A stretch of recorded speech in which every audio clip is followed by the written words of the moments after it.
Imagine wanting to walk away from your business and realizing you can't. Most small businesses aren't sellable. And I want to be clear, this isn't because they aren't successful. It's because they weren't built for value. I recently had a conversation with a client that I haven't been able to shake, and I wanted to share it with you all. She wasn't coming to us and having this conversation because she wanted to grow her business or it was time for her to scale. She was ready for her next chapter. She was tired, burned out, and doing everything she can just to hold it all together. She wanted to look at what it would look like to sell her business. Because she's been doing this for so long and she's put so much hard work into the business, she didn't want to walk away empty-handed. She wanted her business to give something back to her to support what came next in her business and, more importantly, in her life. She did exactly what you would expect a smart business owner and CEO to do. She started having the conversations. She spoke with her money team, her broker, attorney, and unfortunately, it was devastating. What she found out is that she wasn't prepared to exit.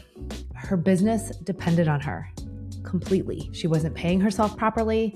She had been minimizing profit for years to reduce her taxes. And she ran her personal expenses through the business because she thought that's what she was supposed to do to reduce her taxes, what she read as part of a tax strategy. So on paper, the business, it didn't show a profit, it didn't show stability, and it didn't show the value that she had. And honestly, without her, she wasn't sure that the business even survived. Like, somebody needed to fill her shoes. The strategies that felt smart in the moment as she was building her business, saving money on taxes, keeping profit low, these were the exact things that were going to prevent her from building real wealth in her life and real support into her next chapter. This hits different for me. Honestly, devastating to watch. Before Kickstart, I spent years working alongside the CEOs, private equity firms, and leadership teams. And my goal as a CFO was to support them to build businesses to sell. That was our goal. That was our mission. I helped them create value and position for an exit. What we were building was a way of turning all of those years of effort into real life-changing wealth events. And I can tell you this with absolute certainty. They were not building their business this way. So today, I want to have a really raw and different conversation. And it's a change of pace from what we've been talking about the last few months. We are going to talk about how to actually build a valuable business. As we think about building a valuable business, it's one that can run without you, one that pays you properly, and one that gives you options when you're ready for what's next. The time to start thinking about building a valuable business, it's not when you're tired. It's not when you're burnt out, and it's not when you're ready to leave. It takes 3 to 5 years before that time to build value in your business and to get ready. So what do we do, right? If you're hearing this conversation and it's hitting home for you the way it's hit home for me, what do we do about this? And I want to offer first a reframe from operator versus owner. And here's the shift that I need you to make as you're listening to this episode. Most business owners are operating a business. As I was getting ready to record this episode, I was chuckling with myself because there's so many of these things that we need to re-implement in Kickstart and to continue to think about over and over and over again. So I'm in this episode with you, not talking at you. And so I don't want this to come from a place of shame. I want this to come from a place of reminding us as business owners of what we need to do to create value and build wealth for what's next. So most business owners are operating a business.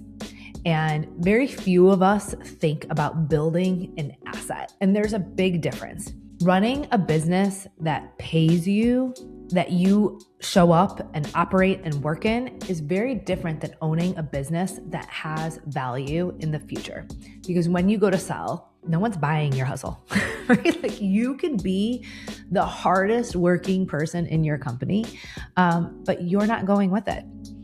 If you are the hardest working person in your business, then when they come in to buy the business, they're going to want to buy you and your hustle. No one wants to buy how hard you have worked. What sellers are buying is profit, systems, stability, and that independence from you. And I think as business owners, especially successful business owners who've been at this for a long time, it's a little bit of an ego shake, right? Like building something where you are not actually needed, that the business, that it can run without you, and that you have created the tools and the systems with profit that can operate no matter what. How do we walk through the process of becoming operator to owner and CEO, creating that valuable business? I want to give credit where credit's due. These strategies that I'm mentioning in this episode, and so much of what I've learned over the last 11 years has come from John Warlow and the book Built to Sell. I'm an avid podcast listener of his. I've read the book several times. I got to meet him a few years ago and shared with him. I'm like number one fan girl.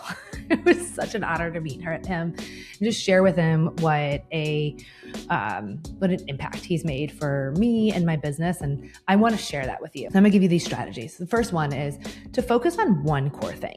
Valuable businesses are known for something, not everything. And so I want to use Kickstart as an example here. Everything starts with bookkeeping. And when I made this pivot in the business 10 years ago, I remember it being an ego move, or I remember it being a moment where I thought, like, bookkeeping, it's not the sexiest thing. Like, people don't rave about bookkeeping the way they rave about CFO services or tax strategy. But what I know in my heart and soul is that everything starts with clean and accurate bookkeeping. Without clean books, you literally can't do anything else. Can't file a tax return, can't build a budget, can't grow wealth. Like, you can't do anything without bookkeeping. And so we made our core one thing, bookkeeping. We do bookkeeping first. And we have created, so step 2 is to create a repeatable process. So we built our standard operating procedures, our strategic framework, our chart of accounts that gets applied to every single one of our clients. So every single one of our clients, you have an SOP for your financials. You have a strategic framework that you are using for your financials, and that is our repeatable process. Every single one of our clients receives the snapshot, and the snapshot is kind of our way of pulling step 1 and 2, your core one thing, and your repeatable process. That is our product. That's our deliverable that we send to our clients every single month. And so our core thing is bookkeeping. Our repeatable process is our SOPs that we apply to all of our clients, our framework and snapshot that every single one of our clients, no matter what, receives every single month. And this is what's created value. And so I want you to think about how you can apply that in your business. What is your one thing, and how can you create the repeatable process that anyone can follow? Which brings us to number 3. To build a team that can operate without you. Your team, it's not on the balance sheet, but it's one of your greatest assets. The buyer is asking, what happens when this business owner is no longer here? If the answer is everything falls apart, then the business has no value. So building a team that can apply your repeatable processes to deliver your one core thing to all of your clients is where the value is created. All right, number 4 is to build a sales engine. And this isn't random sales or that you are the best sales networker in your business. It's not hoping referrals come in. It's building the repeatable sales process, the sales and marketing standard operating procedures that brings in leads to your business and then converts them. So building a marketing and sales engine, a system that runs without you as a business owner. So for example, I do discovery calls 1 day a week. Every Monday, if you book a discovery call on Monday, you'll get me. I do 1 day a week, and it's because I love what I do. And I love connecting with our listeners and our clients, and I love connecting and hearing from you guys, but it's a choice. There's a system and a process that anyone can apply and create that sales engine, even without me. All right, number 5 is to standardize your offers. The complexity, it kills your values. We have 3 packages. That's it. It's simple, it's clear, and it's scalable. And over the years, I've had to re-centralize my team back into, we can do so much. Like there's so many things we can do in accounting. When I go to other accounting firms' websites, there's 25 different things. So we start with bookkeeping. We help our clients when the needs arrive outside of that scope. But we do one thing. We do bookkeeping. We help clients receive their accurate financials every single month through the snapshot. And in those 3 packages, they receive them by the 10th using our Premier snapshot, the 15th in our standard snapshot, or by the 25th in our basic snapshot, and then a few other things. But it's simple. All right, next is number 6, building reoccurring revenue. This is one of the biggest value drivers in your business. Reoccurring revenue, it creates predictability. Even if you feel like in your industry, this is not something that can be done, I want you to think outside the box. When I started this firm 11 years ago, nobody was doing reoccurring revenue or packages the way that we did them. And we've had long-term relationships with our clients because we have this reoccurring revenue model and because we do amazing work and great customer service. But build your version of reoccurring revenue. All right, number 7 is to create a vision and a plan. Your business needs direction. This is your responsibility as a business owner. Your team needs to know where the heck you're going, and this is your responsibility. You create the vision. This is what we do in our CFO services, is help our clients understand the vision of where they're going, create the budget, not as a place to cut back, get small or restriction, but to create alignment so that you and your team know where you're going. But I want to give you another real world example. We had a client who launched a new revenue stream, and it was really interesting to watch this because it absolutely exploded. Revenue skyrocketed, and it looked like total success. But behind the scenes, cash was down, debt was going up. And what we found is that she underestimated the cost to deliver. She didn't enjoy managing the team, and eventually she had to shut it all down. And it's because it wasn't creating value, it was just creating pressure for her. And as she launched this, it was outside of her core offering. She was making it more complex for people to work with her. She moved out of her standard operating procedures and the way that she worked with clients. So she stopped focusing on her core thing. She stopped building that repeatable process. Every single one had complexity and different needs, which meant her team, they couldn't operate without her. They needed her to make a decision at every point because there was no standard way of repeating the process. It took her to make a decision at every step. Now, she was the sales engine, and so that part, I guess I would say it was working because she was bringing in revenue, but long-term, would it continue to have work?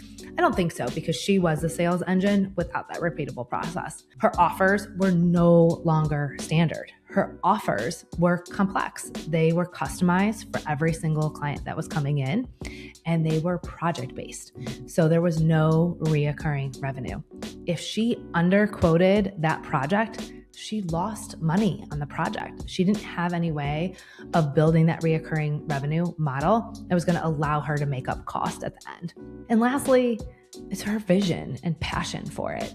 She felt through her financials every month that this was going the wrong direction. She felt it deeply in her soul. And so I want to remind each of you that as a CEO, you can use the numbers and your gut to decide what's next in your business and where you're going, what feels right. So what do we do from here? This is a big episode. There's a lot of content here. Here's what I want you to do. I want you to review your financials every single month. I know, I'll say that probably every single episode. I want you to look at the trends and not just your revenue. And I want you to ask yourself, every decision that you made this month, every time you spent money, Did those decisions increase or decrease the value of your business? Go back and listen through these 7 things and how it applies to the way that you're running your business and how you can slowly make changes. I think it took us about a year to implement all these changes from the Built to Sell framework and how we were going to apply them to our business and create the value. So this takes time. It's not going to be something that you can do overnight, but every single month you can look at your financials, compare them to these 7 steps, and decide on one thing that you can change to create more value in your business. I know that you didn't start your business just to create a job.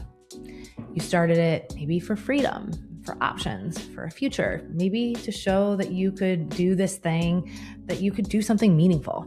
But all of that, you guys, it only happens when you build something that has value, with or without you. Don't focus on just making money or creating profit. Focus on building long-term wealth that can pay you back as a business owner. I don't want you to wake up tired, overwhelmed, and frustrated and resent your business and that you can't walk away. Let's all start now building a valuable business so that when we're ready and the opportunity arises, that we're ready for that opportunity in 3 years, 5 years, 10 years, that we feel prepared for this. If you're sitting there and you're realizing, I don't even know if my numbers are accurate enough to do this type of work, that's where we start. You cannot build a valuable business without clean and strategic financials. This is what we do here at Kickstart Accounting.